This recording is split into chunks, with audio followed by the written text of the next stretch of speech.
Minbizia diagnostikatu ziatenean, hasiera batian tumorektomia, ebakuntza txiki bat izango nula esan ziaten, eta gero 6 astetan radioterapia.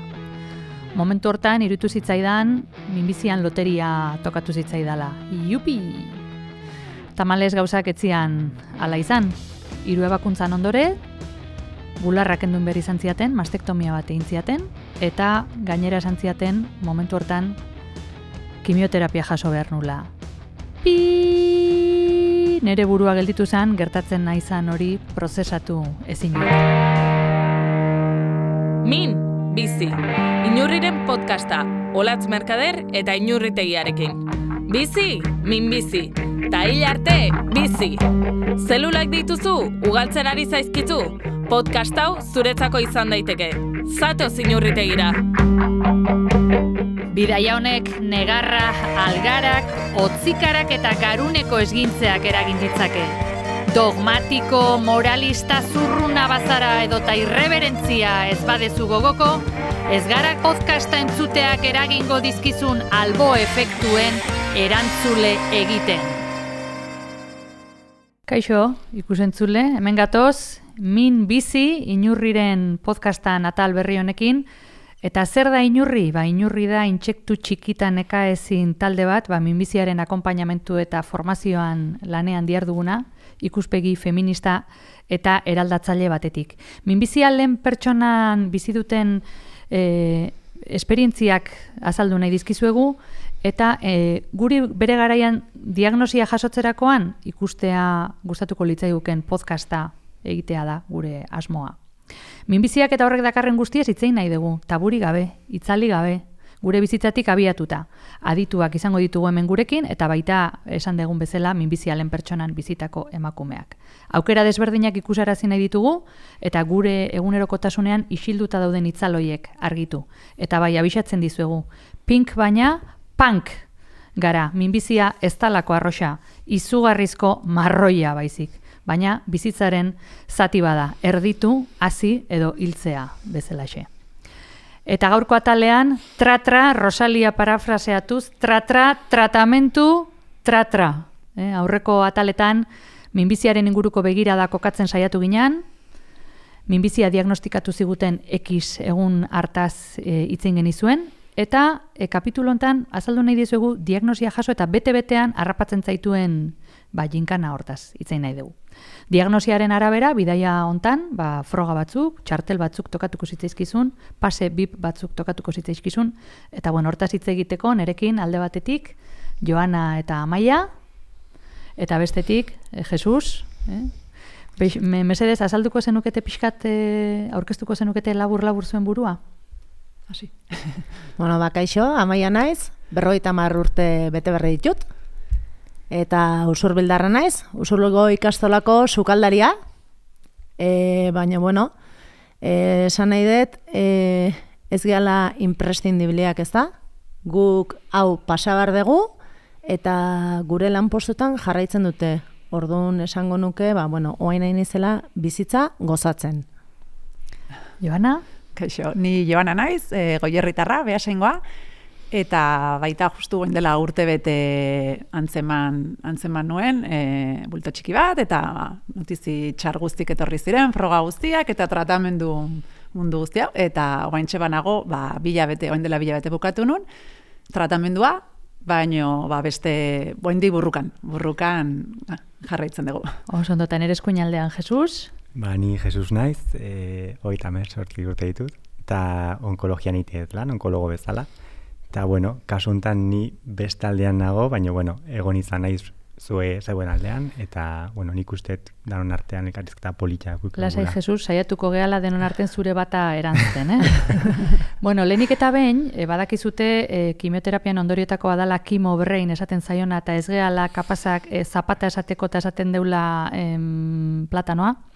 Orduan, niri aurrekoan, hemen izan gendun gurekin Iker Badiola, divulgatzailea, eta berak idatzi du Kangrejo de Troya izeneko liburuan, nun minbiziaren oinarri biologiko eta molekularrak adierazten ditun, eta aurrekoan azaldu zigun zelula rebelde hoien historia hain ondo kontatzen zigun, ze badakizueni nire zelula rebelde hoitaz maite minduta bizi naizela. Bueno, hasingo gea, hemen minbiziak dakarren tio bibo hau azaltzen.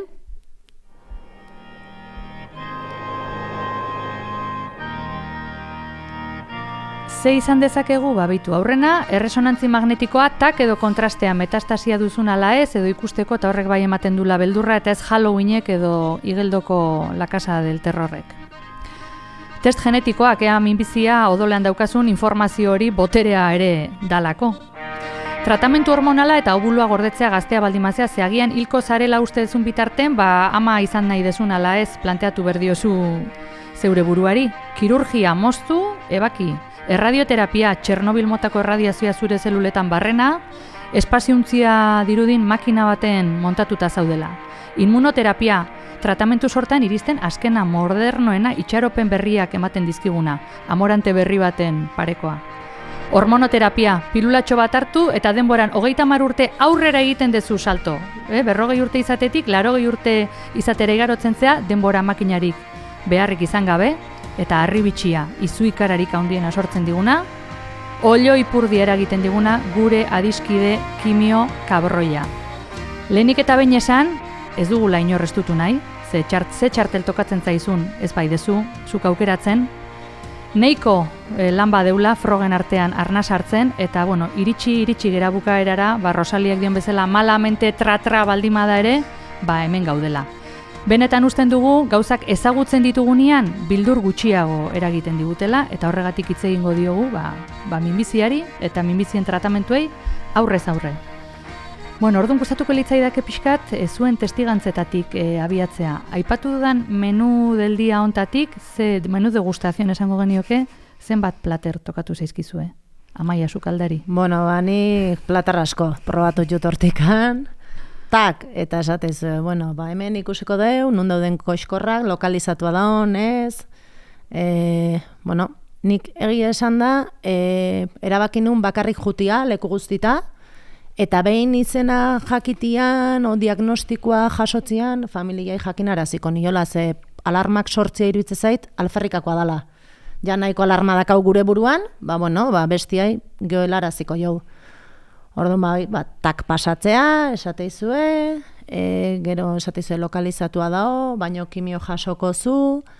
Nik nire onkologai esaten nion, nik badakit esku honetan naola, zure esku nao, hau berria danetzako, bakit minbizi kasu bakoitza izen abizena daukala, orduan esatia zuna jasokoet.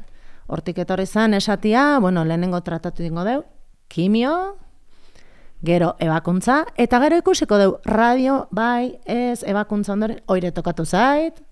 Banik danetikan pixkat, sorti aukiet, oso ondo eraman detela, inungo ondorio gabe dakat esatia, eta horrek puntu asko dazkan nere alde. Joana, zuri ze tokatu zaizu indeun kiniela txo hontan? Dana baita ere, nik uste dut. Froga guztiak, hasierako froga potente horiek, resonantziak, eta gamografia, horiek dira niretzako oroitzapen okerrenak, beti zerbaiten badakizu daukezula tumore hori, baina gehiago bilatu bar dute, ematen do gutxi bezala dala. Eta dana bukatzen dana, gainera, esaten dizunen, hori bakarri daukezu, nire sensazioan, hori bakarri, eskerrak. Ze suerte, bat bakarri dakat, lokalizatu dago. Hasieran zana, berreztan ez dauketen hau, ja behin irutzen zaizu, hau bakarrik da, bakarrik. Baina, eta orduan, bai, txikia lokalizatua, baina danetik pasatu beharra neuken. Kimiotik hasi ginen, eta gero ebakuntza izan nuen, radioterapiako sesioak baita ere, eta orain nago hormonoterapia, baita eguneroko pastillatxo horrekin. Nik gogoratzen dut, nahi hasieran esan ziatenian, hori ebakuntza tumorektomia txiki bat, eta 6 aste radio, kasi inguruari esaten, minbiziak alt baino, lasai, operatuta radio. Moixola, ezta? Ta gero da, ezta? Nik adibidez nire kasuan, tratamentuk eta sinitxu nian, lehen esan duten bezala suertez, ondo eraman itxun, baino ez geha kontuatzen askotan ingurukuak ze beldur pasatzeuen. Ni egon naiz ingurukoak lasaitzen. Osa, nire etorrez eizkin lagunak negarrez, eta nik esan, lasai, ondo nao. Ez diaz ikusten ni ondo nao, tratamentu hau jaso bardet, bale, baina gripe bat baldin makazu, ze mateizue frenadol, nahi kimio tokatu zait. Ez dakit. Bueno, guzti hortaz hitz egiteko hemendak hau Jesus, saiatuko gea Jesusi bata erazten, eta nahi sorte zaiten aurrenengo galdera, porque onkologiko bueltan han ikuste dituzun kasuk eta egoerak eta gogorradia, zerke eramaten du baolako mutil gazte bat onkologiara dedikatzea? Bueno, aurkezpenean esan dut, ni oain nago alde hontan, baina ia da, hasiera baten ni bestaldean egon nintzala. Bueno, nire amak pasazun bularreko minbizia, ni 8 urte nitunean, eta, klaro, duela 30 urte, oain pasadiala, pues gauzak etzian igual gaurdian bezala. Igual etzian hain argi erakusten, edo etzian hain argi ikusten. Orduan, klaro, berarentzat izan zen, en plan de hile inko naiz. Eta orduan horrela bizi izan genuen, eta gainera, bueno, nire familian komunikazioa hon badago, eta hasieratik horrela bizi izan genuen. Gero zorionez, bueno, ebakuntza, radioterapia, kimioterapia, eta dana igarota gero, bueno, sendatu intzan, baina horrek bai markatu nindula. Zoritxarrez, bueno, urtak pasata berriro pasa izan zuen minbizia, amonak ere bai, eta bueno, nahiko markatu nindun horrek, eta, pues bueno, horretik erabaki nun bai medikuntza egitea, hasiera batetik, eta arginekan onkologian egon nahi dula. Batez ere, ikusteakoan nola tratatzen zan gaixo onkologiko bat, nik nahi nulako bestalde hortan egon, eta ni izatia, bueno, informazioa ematen zuna, eta banekilako, edo uste nulako banekilako nola eman behartzan, porque nik ja jasan izan duen informazioi bestaletikan, eta uste nuen. Oso interesgarri iritsi zaitezatezun hori. Elaboratu ezakezu pixkat, nola sentitu zendun zuk informazio hori, porque gu normalean oten geha maiaz bestalde. Claro, nik usteet mediku batentzat, mediku bezala, esateet. Claro, mai gainean dagoenean, kasu bat, ikusten dugu kasu hoi. Eta horria ikusten dugu, eta ikusten dugu, bueno, minbizi hau sendagarria da, edo ez da sendagarria. Eta sendagarria baldin bada, badirudi barra libre, dana balio du. Lasai, sendatuko zea, ez da inbesterako. Bai, hainbesterako da, porque minbiziak ez du bakarrikan eragiten pertsonan baizik, eta bere inguruan eragite du, bere lanian, normeran, nahiak edo esperantzak, mozten dira momentu baten, eta aurkitzen zea horma baten aurrean, zeinitan esatezu, de repente, ze gertatzen da hemen. Eta, no se, ni arginekan nahi nula, horma hoi, agian bigundu edo saiatzen hobeto esplikatzen, edo, saiatzen pixkat bestaldean jartzen, empatizatzen, eta esaten, hau da putada bat, esan baditeke hitzoi, baina, bion artean saiatuko gea putada gainditzen, eta,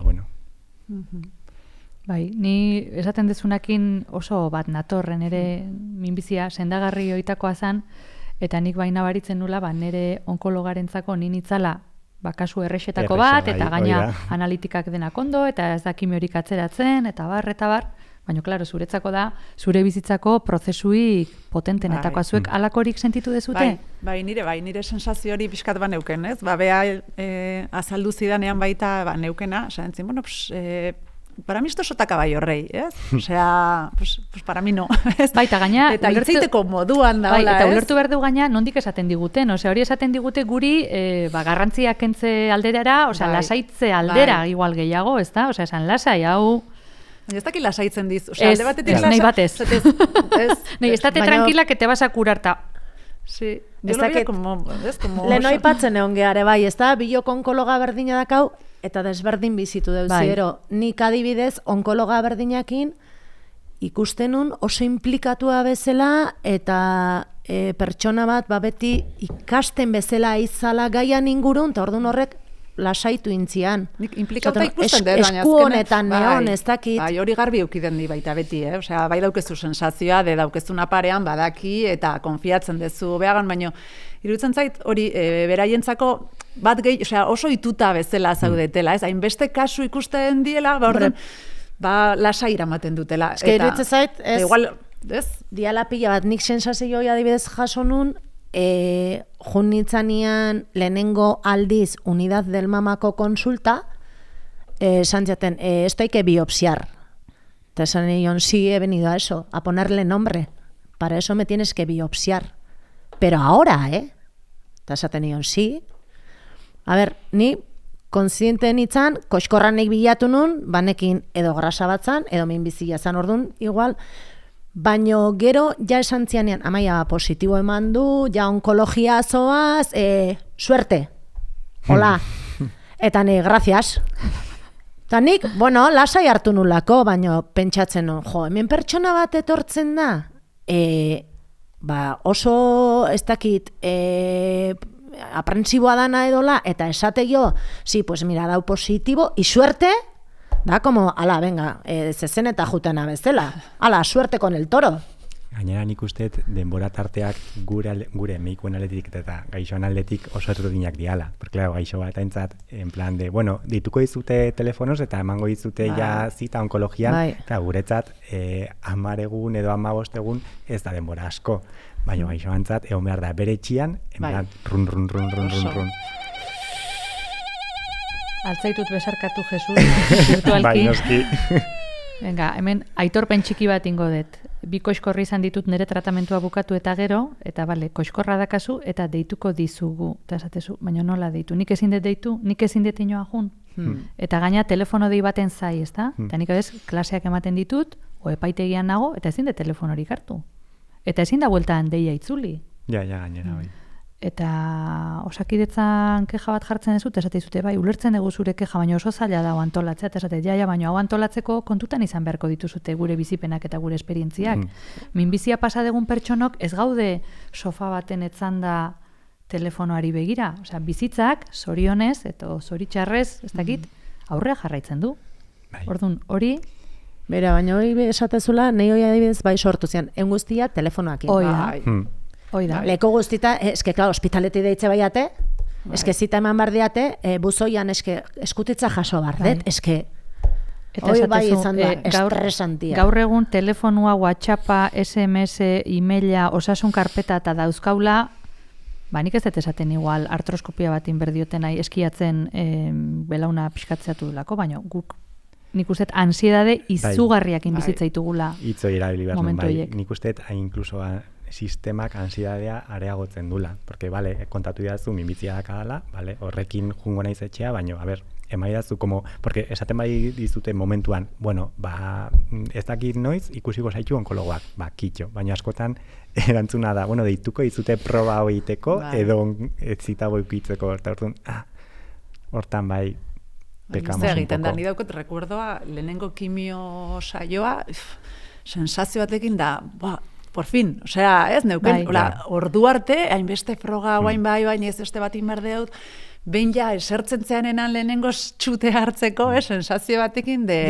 hasi da martxa. Martxa jartzen zenean, rutina hoi, ez? Behi ordu arte oso luzea, egiten zaizkizu epe guzti, oiek, gero, bai da egie, jarraitzen dezula tratamendu guztien telefono deiaren zaiz, defentsa, ez, analitikaren emaitza guztia baita telefonoz die, orduan da sensazio hori, beti deiaren zai, jakiteko, kimio baten dizuen, ez dizuen ematen, eta zure bizia horre antolatzeko. Karo, eske, nik adibidez nire kasuan, autobusez juten nintzen, dola, zestet gidatzen, baina bai bueltako, beti esaten ziaten, norbait bila jongo zala, bazpare. Ni esten ondoatean etzen naiz, ez jungo, orduan, klaro, deian zai, bai, badakat, zeinek emango nau, aizpak, senarrak, lagun batek, danan lotu inbardezu. Edo aste burun, ingo deu, ez dakit jartzen badiate bai, ez badiate jartzen ez. Plan guztik, nire kasun behintzazian, nik esaten nien, bueno, kontatu nirekin bazkaitako. Baina kimio dakat, orduan, segun nola nahon, aterako naiz. Suertez, ez dut egun txar bat eukit, atera naiz beti, baino, hor dao, eske dena dao, airian. Dena da, abstraktua bezala. Bueno, gu gure ansiedadek eta gure momentuko oso ondo gogoratzeitugu, Jesus, nolakoa da mediku batentzako lehenengo aldiz norbaitei minbizia daukala esan berdion momentu hori? Bueno, osan, ninen torren nire esperientziagatik, orduan, lehenengo esperientzia egia da ni oso txikian nintzala, eta guraso kontatu zidaten, eta kitxo. Baina, bigarren esperientzia izan zen nire amonakin, eta nila medikuntza hain nintzen ikasten, eta, bueno, nahiko txarra izan zen. Txarra, ni gaizki bizi izan nun, porque, bueno, botaziaten, de repente, nola zu medikuntza izan ikasten, bueno, tu abuela se va a morir, tiene cáncer, está extendido, eta ni en plan de, ojo, o sea, incluso zoriabetu nintzan, que yo, vamos, soy cero emocional, eta zoriabetu nintzan, eta en plan de, bueno, para. Orduan, o sea, ni lehenengo aldiz kontatu nunean, eta beti berdin egiten dut, ni beti galetzei dut gaixoari. A ber, ze kontatu dizute, porque, claro, normalean onkologora... Ja pixkatoreatuta juten geha, ez da, amaiak esan duen bezala. Eta espaldin badaki ezerrez, bueno, hasi naiteke, baino, lehenengoa da galetzea, bueno, ze kontatu dizute, ze ulertu dezu, porque ni bi gauzak galetzei dut, ze kontatu dizute eta ze ulertu dezu. Eta horren arabera, nola sentitzen zea. Eta hirukote hortatik abiatuta, nik uste nahiko errex egiten degula, porque da como elkarrizketa bat gaixoan eta nire artean, eta bueno, ondorio batera iritsiko gea, baina bueno, bion artean. Eta horrela neurtzen duzu ere oso ondo, norbaitek noaino nahi duen iritsi. Eta horrela, etzea pasatzen, alde batetik, eta esartu nahi nahaztu. Bai, eske komunikazioak bi erreietako bide bat izan behar du, ezta? Osea, aktibo izateko, aktiboki entzun, eta komunikatu, ezta? Osea, komunikazioa, eta ni... tengo que romper una lanza horren alde. Ni albiste bat ematakuan enago ni zutik eta gaixoa eserita edo etzanda. Ni kontsulta maldin manago jartzen eta aulkia bere onduan eta, bueno, hasiko gaitz egiten, porque nik uste komunikazio bat eguteko egon behar da oreka bat. Hoi da nere uste. Bueno, Iker Badiolak esaten zigun, Gregorio Marañonek esaten zula mediku baten instrumentu garrantzitsuena aulki badala, ez da? Bai, guztiz ados. Eta batzutan, incluso mostradorea edo, bueno, mailak, urruntzen zaitu, horrek ere babesten gaitu, esatet. Osea, medikuentzat ere gogorra da eta zaila da, eta, bueno, pues, mai batek askotan distantzia jartzen du. Baina ni lehenengo aldiz itzein behar denean, beti maioi kentzen dut eta aulkia ondoan jartzen dut. Bueno, komunikazio hori oinarri zoragarria da, baina guazen pixkat turron tratamentu norbait entzuten nahi bazaigu igual bildurrez dagona, kimio jaso behar duna, edo kezkekin. Zer da kimioterapia? A ber, bueno, kimioterapia, zientifikoki, berez, dago oinarrituta oso gauza logiko baten. Pues, kimioterapiak hiltzen ditu, oso azkar ugaltzen edo erreplikatzen dian zelulak. Gure gorputzean ze zelula dia horiek? Hilekoak, edo azalekoak, edo mukosak, edo minbiziak zelulak. Orduan, hortan oinarrituta, bere helburua lortzen du. Hiltzen ditu zelula horiek eta berez minbizia juten da murrizten eta mugatzen eta, bueno, txikitzen. Hoi da zientifikoki. Zer da? Da kriston putada. Jasan behar dezun derrigorrez putada bat. Egia da, irabaziak dezakezuna oso handia dala. Eta bidea askotan, nahiko ondo eraman dezakezula. Nahiko ondo hortan guitzen geha en un gris muy amplio, porque nahiko ondo agian oso mendizalea balin batzea, edo oso aktiba balin batzea, edo bi ume txiki balin badazkazu, ez dezu ondo eramango. Baino, egia da, berri esatet, irabazteko dagona asko dala. Orduan, putadoi gainditzeko tresnak eman diezazuket baino. Bueno, hemen gaude putada hori pasatakoak, ze aholku, ze gomendio, ze gustatuko litzaizuke zuei jakitea kimioterapiai buruz, oain hau pasa ondoren, eta etzen ekitena bere momentuan. Oze esango zen iokete kimio astea di joan norbaitei? Nei astea di joan bati esango nioke lasai juteko. Eske azkenian denok desberdina gea. Orduan, nire esperientzia kontatzia, edo zuk zurea, edo beak berea, hirurak desberdina dira. Eta pertsona horrek berea izango. Jasotzeituzu gauza asko, ez? Eta onkologotatik hasita esateizue, ze gertatu lehiken. Nei, ze gertatu lehiken hortatik bakarrikan hile ero izait. Gainuntzian, nauseak hau bestia, nik ordazkat, lehenengo gauzainun, asteburu dator, klaro, gaizkio zeoteko nik jarabea erosi bardet, eta kalia maldimanago pastillake poltsan, ze nik kalea nua. Ez dut ezer erabili suerte aukiet. Orduan, hoxen, zer jakin nahiko nuken? Ni esantzianakin lasai gelditu nintzen. Informazio orokorra eta esan nun, bueno, haber suertea daukaten. Beldurrik haundina nun, siloian geldik egon barko nula. Osea, ni asko muitzekoa naiz, kalea atera, nahiko aktiba eta esaten nun. Lehenengoan gaina 8 ordu egon bar nun siloian. ni pentsatzen nun, ez nula aguantatuko, eta gero, oso ondo. Bertako jendiekin, lehen esan dezuen, aulki hori, eguneko ospitalian eskertuetena pila bat, ze empatia da hon, eta lehenengo galdera betia, ze moz zaude. Ez da, venga, etorri eseri hemen, ez, ze moz zaude. Horrek beste animo bat emateizu. Zure kasuan, Joana? Bai, nik uste, bai esango niokela, ez dala igual pentsatzen genduna daukegu imagen bat, ni behintzat naken kimioterapiako buruan tratamendua, nire bizia moztu iten zala, ez? Oean sartuta egon barko nintzela, botaka, omentxe bukatu da, hilabete batzutan, egin behar naiz, bizi hontatik, ez? Bezala egon behar naiz. Eta ez daula izan, egie da oso egun txarrak nik izan ditut, eduki ditut efektu asko, nauseak eta nire nekea eta gauza asko, baino baita oso egun onak, ez? Orduan ez da 5-6 hilabete hauetan, bai dauzket oroitzapenak, izan dela momentu bat baita, niretzako, ez? Egun txarrakin, baino baita egun honataz asko disfrutatzen nuela, ez? Egun batzutan jateko gogo gabe zen den hortan, urrengo hasten zitzaizunen gogoa, eta hasten zinenen jaten, disfrutatzen nun momentu hoietaz, ez? Astebeten nekatugo gaizki, porque ze gorputza hola da, ez? Astebeten gaizki zaude, baina derrepente, bizitza kriston indarrakin indarra bueltatzen da, bai. Sentitzen nuen. Orduan, bai esango nioke, pasatu behar dan gauza dela, eta eukiko ditula egun txarrak, baina onak ere bai, eta jakin behar dela, egun on hoiek disfrutatzen, eta txarretan, goxo-goxo eoten zai, eta pasatzen dela. Eta kimioterapiara juteko truko praktikorik? Bazen eukaten erritual protokolo edo zerbait? Ez, nik ez. Bueno, eramaten itxun, nire frutu lehorrak, eta sandwicha eta... Ez, eske segun ze ordutan esaten sandwichat, frutu lehorrak, fruta, joan kafi emateizue. Nik asko irakurri dut. Ibuka eramaten da asko irakurri dut. Liburu bat eramatia, porque batzutan luzegia da. Oso gustora, ez? Igual bizi normalean ez. Lo hartzen hon.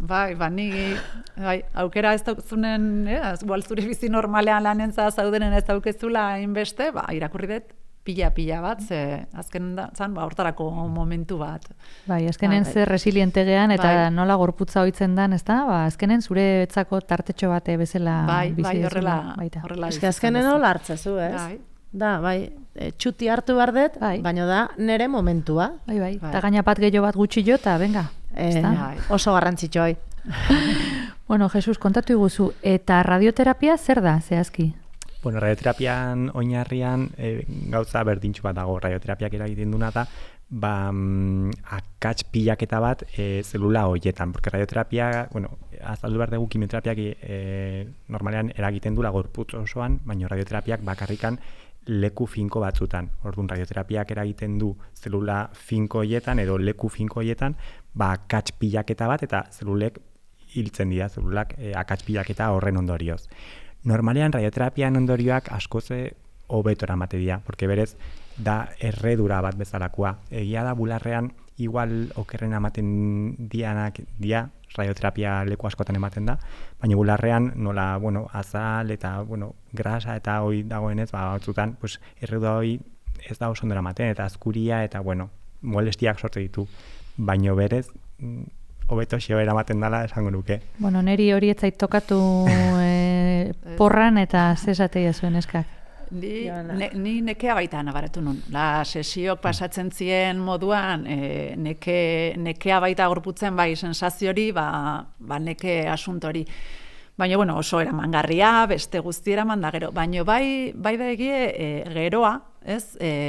Bai somatzen ditutela, ez da? Aldaketak. Eta, ez, muskularki, mobilidadean, eta, bai, omen da, gero ateratzen diran eragin batzuk. Azkenen, radiazioa jasotako muskuloie, badutela hor, retraimiento, ez? Olako...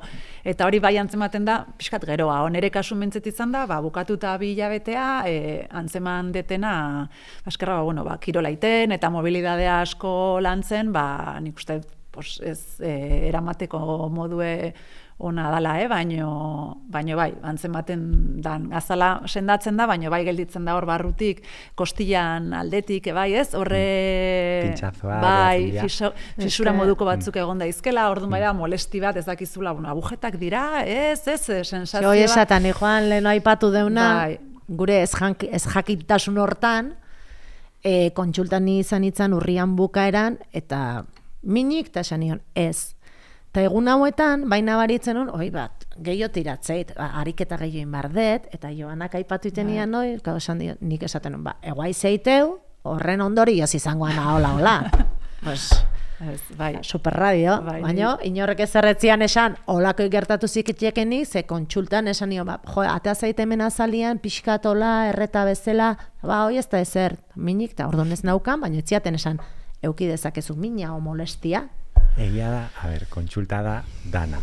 Esatet, nik ez dut kritikatu nahi, ez errez, Osa, nien bendago eta nire soldata... Baina guri adibidez, Osea, kritika konstruktibo txiki bat egiteko neri onkologikoan gertatzen zait, konsulta dakaten aldiro, 2 orduko itxaron aldi bat tokatzen zaitela, lasai asko. Horrek esan nahi du, medikuak ez daukala estrukturalki paziente bakoitzari dedikatzeko behar duen denbora.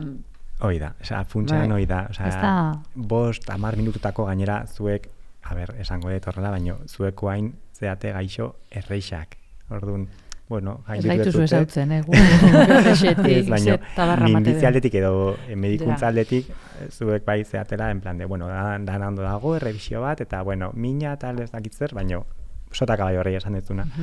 Orduan, pues, claro, 5-10 minututan, pues, onkoloak, empatizatu egitegu, eta gogua dakaguatzak ondo egiteko, baino egia da, ziurazki aidala pentsatzen urrengo gaixoa edo urrengoa, pues ez dijoala ondo, pues planteatu behar diola albiste txar bat, eta ziurazki, pues claro, denborik ez dakagu. Nik horri lotuta barkatolatz. Urkullu, emakumeak gaixuak berdeu, profesionalak pronto daude, favorez, kartera irikita, baliabide gehiago, bale?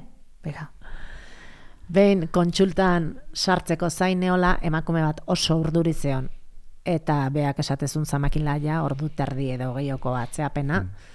Eta karo esatezun, pentsa, nao zai ez dakitela ze albiste emango jaten, eta ordu terdi hemen damakit. Gehore bai, ulertzekoa da, askotan kontsulta jutega, eta esan dezun, danok nahi deu ondo beiratzia.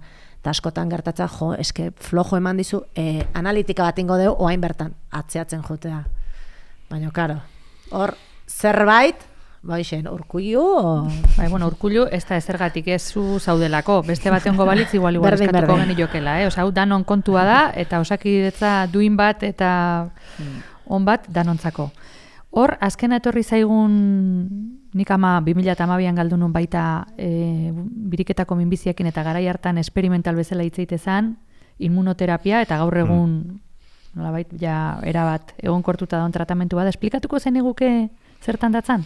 Bale, esplikatuko dut pixka bat, entzuten bali madu hau onkolo batek, esango du simpleegi, baina immunoterapian funtsean dagoena edo oinarrian dagoena, da erakusten, sartzen dugu botika bat, erakusten diona zure defentsa sistemari nola aurregin edo nola borrokatu minbiziaren kontra, minbizia izango balitz infekzio bat. Ordun, alde batetik ekiditen dituzu kimioterapian ondorio pilo bat, porque claro, estimulatzen duzu zure defentsa sistema, ordun naturala da.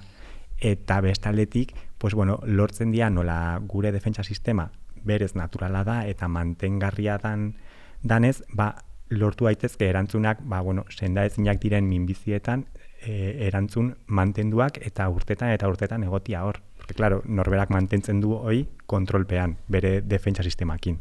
Sendaezinak dian minbiziak aipatu dituzu eta guk beti aldarrikatzen dugu, askotan minbizian errelatoa egiten dela gainditu dugun emakume ona hotxetik, eta ez degula astu behar adibidez bularreko minbizian 10 emakumetatik 3 metastasia garatuko dula, eta hortan nahi dugu jarri begira da. Ez da gure aizpa metastasikoetan, eta bere aldarria da ikerketa gehiago, bizitza gehiago izateko. Nola da metastasia duen pertsona baten bizitza? Egia da, helburua lehen esan deten bezala, asko dakagu irabazteko, sendagarriak diren minbizietan, sendaezinak dira minbizietan helburuan ikustet beste bat dala. Bizikalitate bat lortzea eta biziraupen ahalik eta luzeena lortzen dala helburua. Orduan, ez dakit, zorionez esango dut nire ikuspuntutik. Egia da, bularreko minbizia dakaten emakumeek metastasiekin, askotan biziraupen oso luzeak, guretzat oso luzeak diren biziraupenak lortzen ditugula. Egia hitz egiten 5, 10 edo urte gehiago. Orduan, ez dakit, erantzun duten zure galderari, da pixka bat. Baina bai argi eduki behar degula, metastasia edo sendazina daka, minbizia dakan persona batekin, helburua bizikalitatea izan behar dela. Eta hoi bai partekatu gaixoakin, batez ere tratamendu abanikoa oso zabala danian, eta bularreko minbizian oso zabala da. Pixka bat, erabakitzeko ze tratamendu dagokizun zuri hoberena. Porque agian niretzat importantearena da, ia ez galtzea. Orduan, abaniko hortatik hasiko naiz, edo nire marragorria hortan jartzen dut. Edo niretzat marragorria da, nik ez dut kimioterapia besotik, zainetik hartu nahi. Orduan, pastillekin saiatuko gea, eta noaino iritsiko gean, batzuk markatuko duzu. Ez dakit. Bale, gero, baita, aipatu dugun ramilete guzti hontan, bakoitzari zer dagokion, nola egiten da? Zer da? Kafe para todos, ala... Ez. Esplikatu guzu pixka. Ez da café para todos, batez ere, porque todos son diferentes. Landu behar deguta, horregatik. Todos son diferentes. Orduan, alde batetik, fijatu behar geha minbizian. Osa, minbizi bakoitzak dazka tratamendu zehatz batzuk, eta geroztak tratamendu gehiago daude, minbizi zehatz batzuk tratatzeko. Orduan, fijatu behar geha minbizian, baina gero esan dizu dana, ez da berdina tratatzea, mendian bizian, baserritar baten minbizia, eta ez duna etorri nahi, ospitalera astero tratamendua jasotzea, ez da berdina hori tratatzea, hirian bizidan, eta, ume txikia atazkan emakume baten minbizia tratatzen dugun bezala. Osa, bakoitzak markatu behar du, eta onkologoak izan behar geha pixka bat un poco egon behar geha como permeables mailan bestaldean dagoenari egokitzeko, ez dakit. Sentitu dezute... Eta adinare bai, ez da? Bai, claro. Denbora guztin kalkatzezian, nahi adibidez, azkeneko kimio hartzeko, ja ni joan anemia batekin, kimion ondorioz, nik ez nuen nabaritzen, onkologak esatezian, eta azkeneko kimio hartzeko esan zian transfusioen bertziatela. Eta nik esan, esan zian, honea iristeako beste batzuk 3 transfusio dazkea maia. Zu gaztea zea eta nik aprobetxatuet adinoi kaina sartzeko. Zain, da kasketa txiki bat, guazen bukatzea sin transfusion. Tokatu zen, baina adinanaren ikustet asko eta radion ere gertatu zait, lagun baten ama ere bai bularrak kendu ziren, adin handikua, behai adibidez radio esan ziren etziela emango, onurak ziala ondorioak baino gutxio, orduan utzin ziren. Zate, guri azkenian ez, eta adinoi nun dao ez, zenei, radio, eta bai esan ziaten, birikak eta bilotza ikutu lehizke. Orduan... Eta gero, askotan aipatzen deun kontu bat, ez da, emateu, hainbeste saio kimio, hainbeste saio radio, gainditu dugu, helmugara iritsi gea, eta zer dago helmugaz bestaldean, eskak? Ja mundu guztiak esateizu, bukatuzu, haupa, ze ondo? Niretzako beldurra. Ni fisikoki, eramaten dituzun egun txarraketan, pasatzen dezu tratamendu guztia, baino, eta gelditzen dira, baina saikoela badauzkezu egun txarra, baino nik geldituz efektu potentena iruditzen zait barrun gelditzen zaizun bildur hori, lehenengo egunetik sartu zen, eta ez dakit noiz aterako den beldurra, berriz ere bueltatzea, batez ere, sensazio horrekin, alarmak berriz ere, bai bularreko minbizie, edo beste edozein minbizie, metastasiari, edo ni bizi naiz pixkat alarma ibei da, ez? Zein buruko min da, oain burun zerbait dauketen, oain tripako mina dauket, da alarmak pizten. Orduan, niretzako hori da, ondorio gogorrena. Ba, eske azkenian, ja gaude ospitaleko bazkide bizitza guztiako. Unidad del mama hortan, bazkide gea, bizitza guztiako. Orduan bai, nik lasai daramat, ez diot buelta gehiagik maten, aita galdonon minbiziakin, iloa bat minbiziakin, eta esateat, bueno, neire tokatu zait, eta bai, beak esaten, igual, area juten zean bakoitzen, sesateien. Baina ez dara, eskezten nahi bildur hortan sartu. Ja. Ze bestela azkenen, buke bat bezala bueltaka, eta etxa bizitzen orduan. Zate, bueno, tokatzena, gripe bat, katarro bat, benga aurrea. Lengo ostiralian, bitxerto. Nere beldurra zan, bilak batea, berro gaen, sukarra, besoko mineukiet. Pues hoi tokatu, venga, ja, oire pasada. Venga. Bueno, nik hemen baita ere aitorpen pertsonal bat, eta beste gauza bat, amiga, nahi gertatu zaitena zuri ez da zertan gertatu. Ike zure gorputza zuria da, zure gaixotasuna zuria da, eta zure prozesua zuria da, Hormonoterapia adibidez. Nik hoi bai ez nula espero. Nere muinbizia hormonala da, suprimitu izkiate hormona femenino guztik, eta ostras. Bai, suprimitu ez, kastratu. Kastrazio bat da. Hori da. Bai, eta ala da. Eta, nik abiz ezurretako mina daukat, gero nik uste karakterra eta den aldatu zaitela, oain mutilatuta nago erabat, osea, dena ikuste askoz planoago, matiz gutxigokin. Nik adibidez, pastillita jarri zeanian eta esantzian nian azkeneko kimion zemoz, eta zen, tripa bete eukiet, baina puztuta nago. Oain pastillitakin gehiago. Hoi bai nabarituet.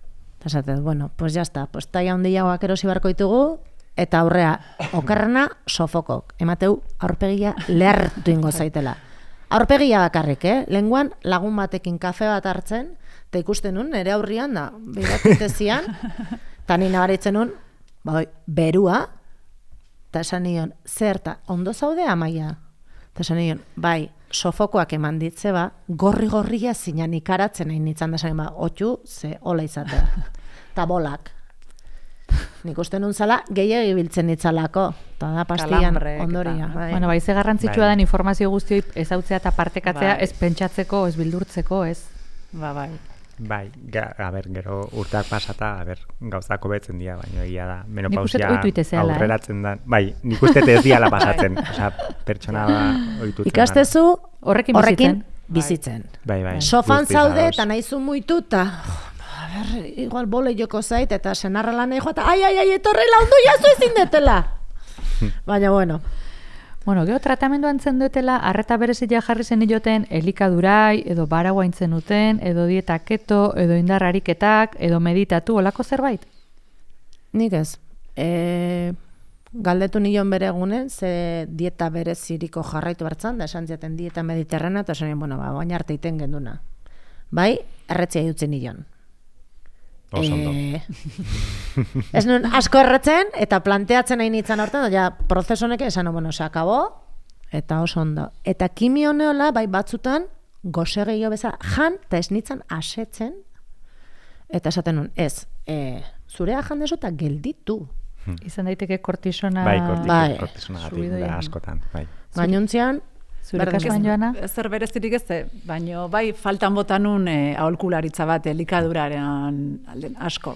Nei beti izan naiz elikaduran zaintzekoa, eta asko gustatu zaizkit, un poco hierbas bezala, eta hau etorri izanen, diagnostikoarekin, astentzea, aber zer egin dezaket nik, hau prozesu guzti hau... Gainera, izateko, barkatu, baina izateko parte aktibo bat. Bai, hori gaixoa dela parte pasiba, baina ez, behar hori sentitzen nuna, aber zer egin dezaketen, eta orduan elikadura iruditzen zait, izan zaikela, orduan, hasi nintzen, irakurtzen, nere kaxa. Eta, karo, hor, arrisku handi dau. Ze azkenen, desinformazio handi dau, kontraesan asko daude elikaduran, ez? Azten nintzen, desde dietas alkalinas, ez, hori da, lo peor que... Osea, orduan, faltan botanun, hori, beukitzea zerbitzu bat, onkologikotik, ez? Ni galdetzen nuen zen, como, no, puedes comer de todo, pero, ez? Edo suplementazioa, adibidez suplementazio, nik irakurtzen nun, oso ona da, hartzea, beste hau, probiotikos, propoleo, gero juten nintzen galdetzen, no, ez hartu ez ere, ez, propoliorik ez, probiotiko, Orduan, beti inseguritate hortan bizi izan dut, baina. Alde batetik esan behar dut, gudaramagula urteak eskatzen dietista bat edo nutrizionista bat kontratatzea, porque behar dugu. Osea, zientzian oinarritutako osasungintza, Bai. mesedez. Gainera, eske, dieta horiek ez dira kafe para todos, lehen esan dugun bezala, osea, egokitu behar da dieta bat, pues, bueno, norberak iten duen ariketa fisikoari edo norberak dakan gastuari. Orduan, behar hori badago. Utxunei betetzeko onkologak zein dezakegun, ezer gutxi, osea, egia da holku batzuk eman ditzakegu, batez ere diarreak agertzen badira, edo, bueno, efektu sekundario horiek manejatzeko edo kudeatzeko. Egia da, gauza asko argitaratu diala, eta gauza guztiak ez dira egia. Alde batetik, bueno, argitaratu izan da, dieta makrobiotikoa, asko mejoratzeula bai kimioterapian ondorioak hobeto eramateko, bai, pues, bueno, pronostiko aldetik mejoratzeula. Guk ikusi deguna eta aztertu degunan arabera, guk esatet, bueno, estatu mailan, ez da gure ospitala, ez gain honak, baina, bueno, estatu mailan aztertu dana izan da. Dieta makrobetiko bat daraman tipo edo tipa batek, askotan da como jarrera edo izaera oso zorrotza, gainera, claro, dieta makrobiotiko bat ez da errisa eramateko, orduan behar duzu inguruan babesa eta konpromezua eta implikazioa, orduan ikusi duguna da gaixo horiek gehiago implikatuta daudela euren minbizian, euren gaixotasunen eta euren familiak ere bai. Orduan, pronostiko behagoa dakate, daudelako igual pendienteago, sukarra baldin badakat kontsultatuko dut, edo mina baldin badakat esanko dut, osea, daude como pendientego. Gaur egun ez dago dieta milagrosa bat. Osea, saiatu behar geha alik eta proteina gehien hartzen, eta dieta mediterranea horretikan gomendatze dugu, baina, bueno, da un poco como café para todos. Adibidez ni oso pertsona aktiboan itzan, eta faltan botanun, hile orde pelukeri zerrenda bat ematen dan bezala, edo bularreko kanpo protesiak erosteko ortopedien zerrenda bat ematen dan bezala, elikadura, minbizia daukagun pazienteon elikaduran aditua dan norbaiten erreferentzia, edo kirol, edo fisioterapeuta, eta ja, Urkullu. Ze jarduera fisikoak, fisioterapiak eta elikadurak onurak ekarri dizazkigukete gaixoi? Bai, hainbesterako aigala gure ospitalen, gimnasio baten egiten estudio moduko bat, hori bultzatzeko eta horren emaitzekin eskatzeko olako zerbitzu bat. Egia da, eta hontan igual nahi nuke esan, badaudela erakundeak, Asociación contra el Cáncer edo modukoek, ere aidiala berdina proposatzen. Sortu dute duela oso gutxi, gimnasio bat, hemen, Donostin, Riberasen, dakatela euren egoitza, eta sortu dute, eta, emaitzak lortzeko, eta horren arabera, plan bat, gu ez gehan iristen, beraiek planteatzeko plan bat. Bueno, amaitzen juteko, gure tratamentu tratrarako 5 tip emango ditugu. Medikuntza mundutik haratago, Inurrik 5 tip proposatzizkizue. Tratamentua elkarrekin egiteko. Lehenengoa, konfiantza, landu konfiantza, medikuakin, familiakin, zientziakin, gure erresilentzia gaitasunakin, gure gorputzakin, gure zelula guztiakin. Bigarrena, okupatu zure bizitzan erdigunea, zure bizitzako erregina zea, eta hola tratatu eta zaindu zazu zure burua. Itzein zure buruai zure lagunik onena izango bazina bezalaxe. Entzun zure gorputza, asko dauka zuri esateko, eta ez dakitzuek baino nik minbizia izan baino lehen entzun gorre egiten nion askotan. Eta prestatu aldaketa fisiko eta mentaletarako, ezin dia ebitatu, etorri egingo dia. Laugarrena, erreklamatu ezazu behar dezuna, ziur aski flipatu egingo dezu, jasoko dezun maitasun eta laguntza guztiakin. Eta azkena, gure aldarria, une oro zelulak hiltzen nahi zaizkigu, premiazkoa da bizitzea, eta zeingo deu? Hil arte, bizi. Bueno, zerbait gehituko zeniokete kitoni, o...? Ez dakit, oso gustora naiz eta eskertzekoa dela, olako foroak eukitzea eta... Nik, hoixen, gaixotasun honen aurrian, tokatzen zaio nahi, esan dezun bezala, zure burua maitatu eta ze maitatua sentituko zean.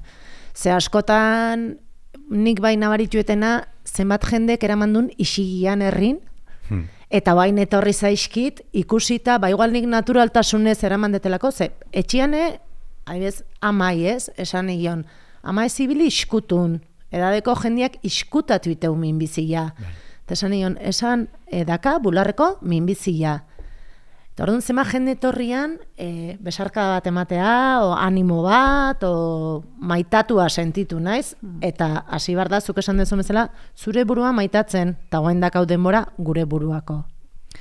Bueno, amaitzeko, txalupa berdinen gaudela danok, zaintzen gaituzten profesionalak, gaixuak eta elkarrekin inberdula bide hau, baino argi daola baita baliabide gehiago behar ditugula osasungintza publikorako. Eta hemen isten deu, podcast honen kapitulo hau, eskerrak eman, Joana, Amaia, Jesus, kontrolean ditugun Xurdina, Julene, Miren, Garat estudiotatik, zuekin Olatz Merkader, eskerrak baita ere Gipuzkoako Foru Aldundiari, podcast hau ekoizteko xoxak eman dizkigulako, eta danok hilberdeu eta zeingo deu bitarten, hil arte, bizi!